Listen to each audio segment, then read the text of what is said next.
Ooh.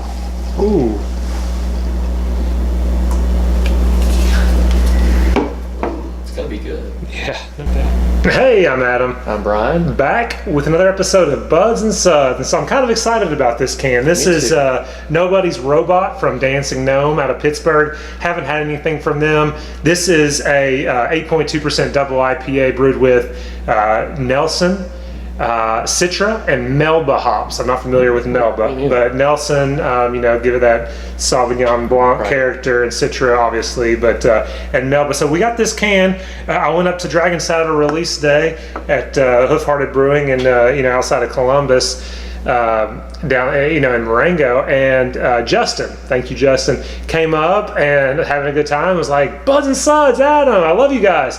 And gave me a pour of Doppelganger, which was awesome, and gave us this can to review, and said this is released for their first anniversary ale, double IPA, kind of a special release they did. And I said, you want me to open it now? Or he's like, no, it's review worthy. So I brought it back, obviously, and now Bryan and I are going to review this one. So, thanks, Justin. Yeah, this is awesome. Very excited to meet you, Justin, and to get to try this beer.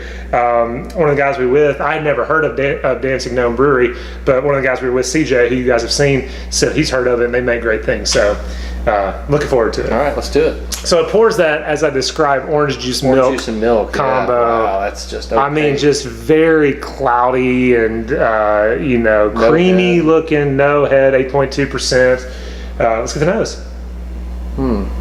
I get Citra for sure. I get Citra. That tart aroma, the tart fruits. And a little bit of herbalness to it as well. Yeah, I would agree. Kind of like a orange juice pineapple with a little bit of herbs in there. Yeah, almost a Simcoe kind of. Yeah, absolutely, Simcoe. Again, we'll have to look up what Melba does, what its flavor and aroma profile is like. But if you guys know, go ahead and post it for us, please. We'll do our work for it. We appreciate that. I admit that you guys usually know more than we do, just off the top of our head. Usually, as soon as we post a video, we get instant feedback.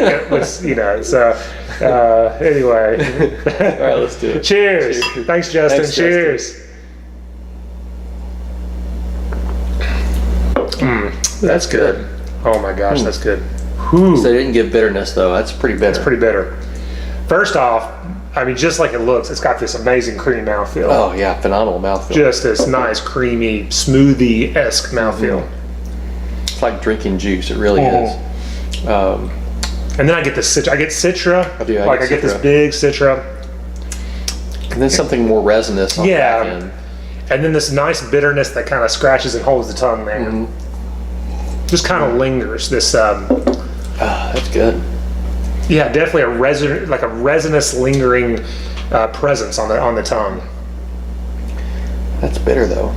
I like it, but I wasn't expecting that. I was expecting it to be. Of course, I don't really know what all the hops are supposed to taste like, but I'm not getting the typical Nelson flavor. I'm not either. That kind of like white grape, the white grape, wine. That's what I was going for. But really, I get big Citra. Yeah, to me, I get this big Citra, and then, like you said, this resinous.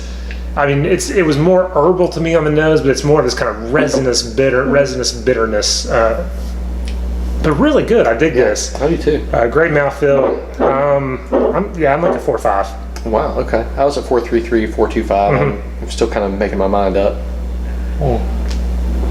I think for me, I just love the mouthfeel so much. The mouthfeel is really good. I love the Citra character up front, and I kind of like how it just, we talked about body of the last beer. It just really has this nice body that kind of sticks with it, Like some beers we review sometimes, and it just kind of falls off, and you're left wanting more.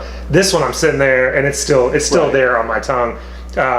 It doesn't. That bitterness I'm not used to with Citra, kind of following it, going with it. It's almost like a big resinous West Coast finish to a more New England style start. I would agree. But I like it all. I mean, I don't think a 4.25 or 4.33 is a bad rating. I'm kind of But I just, because of all those, I'm going to go 4 or 5. Yeah, I'm that close to upping it just because I agree with you. There's certain beers that you just want to swish around in your mouth and just enjoy the mouthfeel. Yeah. And I have to admit, the Double Dry Hop 4-point didn't have that. Yeah. It was getting there, as you said, towards the end. Toward the end, as it warmed up even more, you could kind of tell it was getting there. Yeah. But this hasn't from the beginning. They've been out of the fridge the same amount of time, I would assume. So, but this is really good. I'm going to stick with 433. I think it's a great beer. Yeah, great beer. Thank you again, Justin. Dancing Gnomes. Try it. It's a great beer. Yeah, it is. Hope the rest of their stuff is good. Yeah, I'm sure it is. Anything else? No. As always, guys, if you can't have the beer you love the beer you have. Thanks.